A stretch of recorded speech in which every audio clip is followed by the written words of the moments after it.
Ingat, saya saat itu masih SMA, berangkat pesawat itu jam 8 pagi dari Jakarta menuju ke Medan dan kemudian transit di Palembang. Pilot Kapten Herman Rante membawa 48 penumpang dalam penerbangan itu.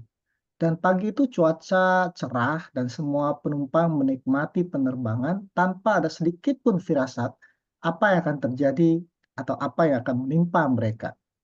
Tidak lama kemudian, setelah awak pesawat mempersilahkan penumpang memakai sabut pengaman, tiba-tiba ada 5 penumpang bangkit dari tempat duduk mereka dan mengeluarkan senjata api, satu menuju ke kokpit pesawat, dan kemudian menodongkan senjata di pelipis dari kepala Kapten Herman.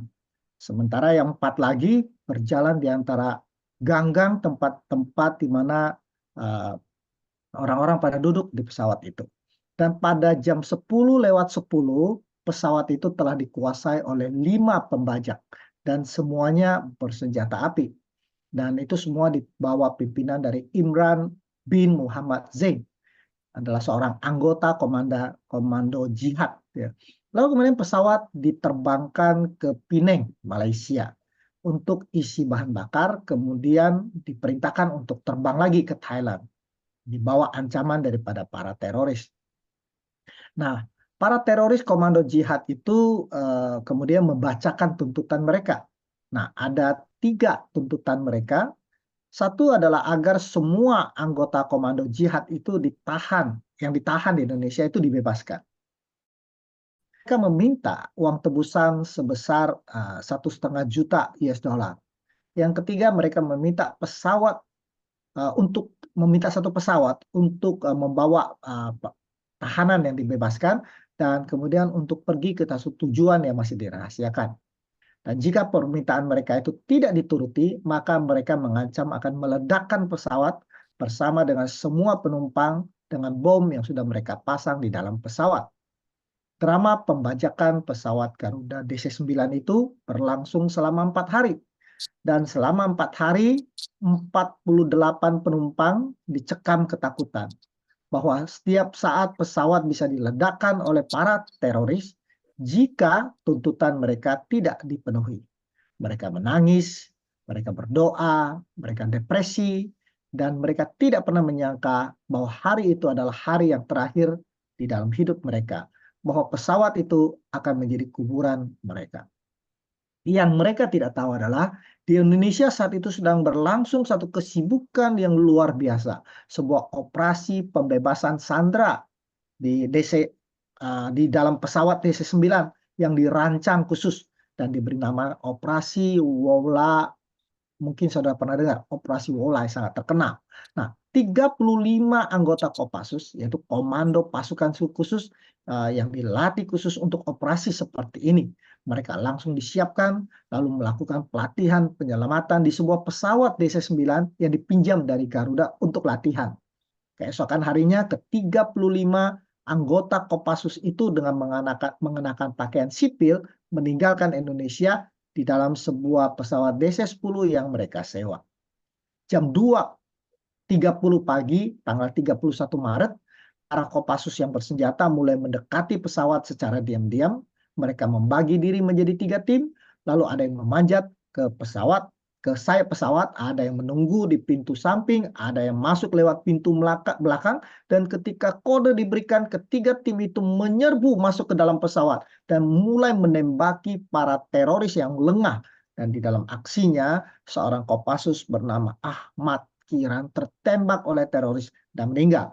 Namun semua teroris berhasil dilumpuhkan dan para penumpang dapat keluar dari pesawat dan dibebaskan dari penyanderaan selama 4 hari lamanya.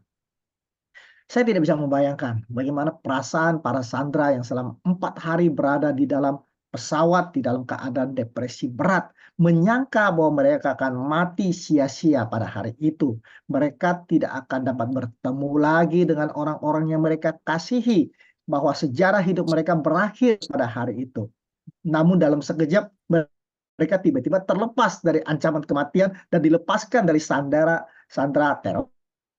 teroris. Mereka mendapatkan kesempatan yang kedua di dalam hidup mereka. Saya yakin hidup mereka akan berubah. Saat kejatuhan manusia yang pertama, seluruh umat manusia menjadi sandera dari teroris yang Alkitab kasih nama si ular tua.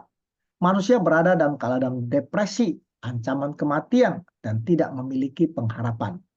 Alkitab katakan upah dosa adalah maut. Dan kita menyaksikan begitu banyak upah yang harus dibayar oleh karena kita menjadi sandera dosa.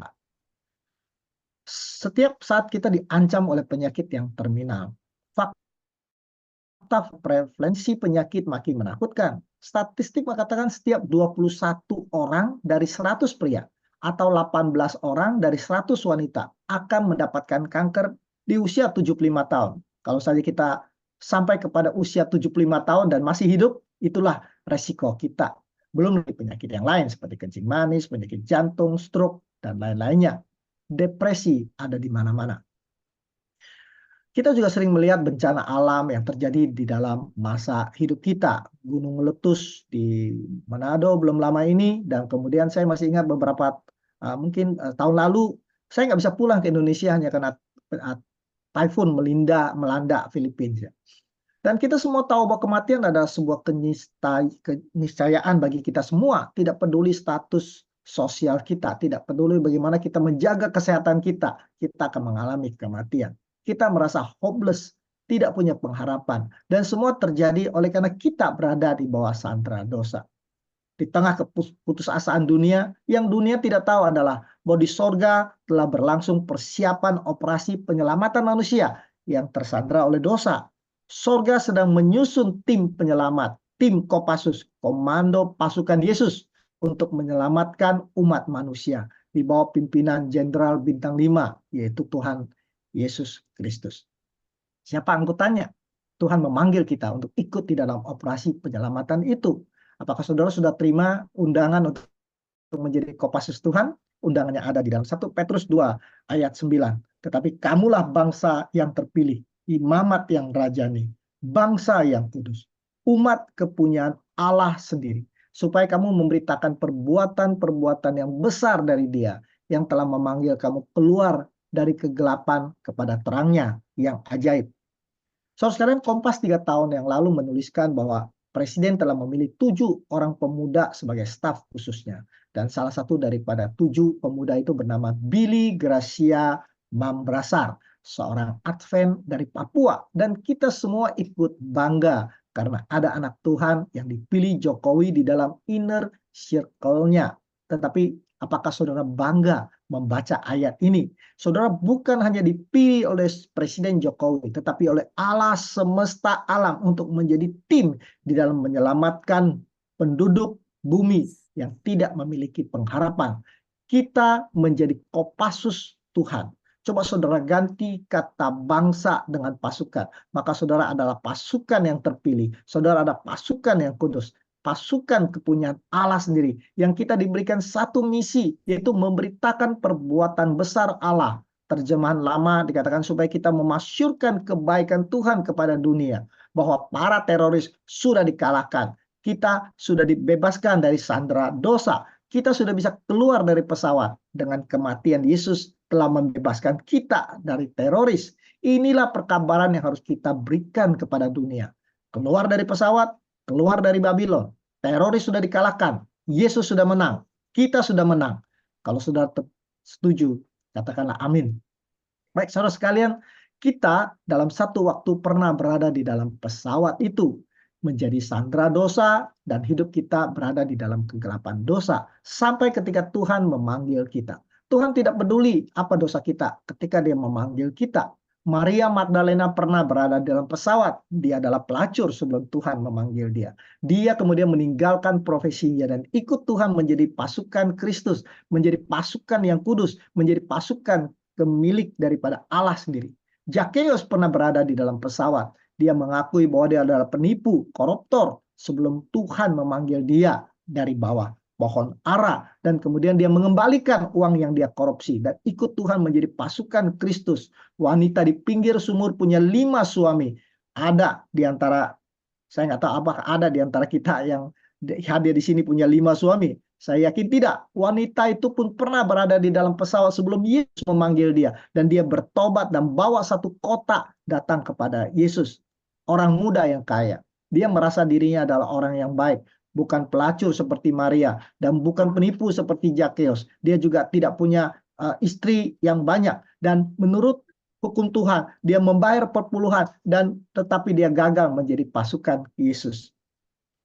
Karena dia memilih untuk hidup atau memilih tetap berada di dalam pesawat. Seringkali kita pasrah dan memilih untuk menjadi tawanan dosa. Saudara sekalian, apapun dosa saudara sebelum Yesus memanggil saudara, Anda tidak perlu jawab apa itu. Saudara, cukup saudara dan Tuhan yang tahu. Yang penting adalah mari kita keluar dari pesawat. Tuhan kita sudah menang. Jangan kita hidup di dalam pesawat, hidup di dalam dosa kita. Keluar dari pesawat, keluar dari kegelapan. Dan mari kita bergabung dengan tentara pasukan Tuhan dan menyelamatkan lebih banyak orang. Sebagai tentara khusus daripada Kristus, kita dikirim Tuhan menjadi terang kepada semua orang yang ada di sekitar kita. Tetangga kita, teman kerja kita, anak buah kita, bos kita, tukang sayur langganan kita, tukang parkir di gereja kita. Sebab kita telah dipanggil keluar untuk menjadi saksi, bukan menjadi hakim. Untuk menyaksikan kebesaran nama Tuhan melalui hidup kita. Setiap pagi dalam hidup kita, Tuhan telah berbisik kepada Anda. Touch a heart. Sentuh hati seseorang. Apakah itu tetanggamu? Apa hanya say hi? Apa kabar? Apakah Anda sehat? Atau satpam kompleks Anda? Berikan perhatian. Apakah itu tukang parkir? Kasih uang parkir yang lebih. Tidak usah takut melanggar atau merusak pasaran. Apakah itu tukang sayur kompleks Anda? Jangan banyak menawar. Toh kita tidak pernah menawar ketika belanja di supermarket, bukan? Touch a heart. Jadi seorang suami yang mengasihi istri. Nah, kalau kita tidak bisa mengasihi istri kita, betapa bohongnya kalau kita katakan kita bisa mengasihi sesama manusia. Dan pada istri, tunduk kepada suamimu. Walaupun mungkin kamu lebih pintar dari suamimu. Jangan kritik dia cara bawa mobil. Jangan kritik dia cara cari nafkah. Para bos, perlakukanlah pegawaimu secara manusiawi. Para pekerja, bekerjalah untuk bosmu seperti Anda bekerja dalam keadaan yang jujur dan takut kepada Tuhan. Saya rindu satu kali Tuhan akan berkata kepada kita seperti Tuhan berkata kepada Ayub. Sebab tiada seorang pun di bumi seperti dia yang demikian saleh dan jujur, yang takut akan Allah dan menjauhi kejahatan. Ayub telah menjadi Kopassus Tuhan dan telah membuat Tuhan bangga. Mari kita membuat Tuhan bangga dalam setiap aspek hidup kita dan mengabarkan kebaikan Tuhan melalui hidup kita. Tuhan yang telah membebaskan kita dari sandera dosa. Tuhan yang telah menebus kita. Tuhan yang telah menyediakan satu dunia yang baru bagi kita. Ketika Presiden Kennedy mengadakan satu perjalanan ke NASA Space Center di tahun 1962. Dia melihat seorang janitor sedang membawa sebuah sapu. Lalu kemudian dia memanggil janitor itu. Dan kemudian dia berkata kepada janitor itu, dia katakan, "Hey, I'm Jack Kennedy. Kamu sedang bikin apa di sini?"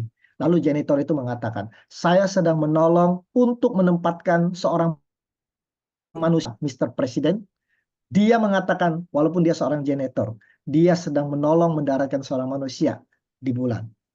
Tidak ada peran yang terlalu kecil bagi kita di mata Tuhan.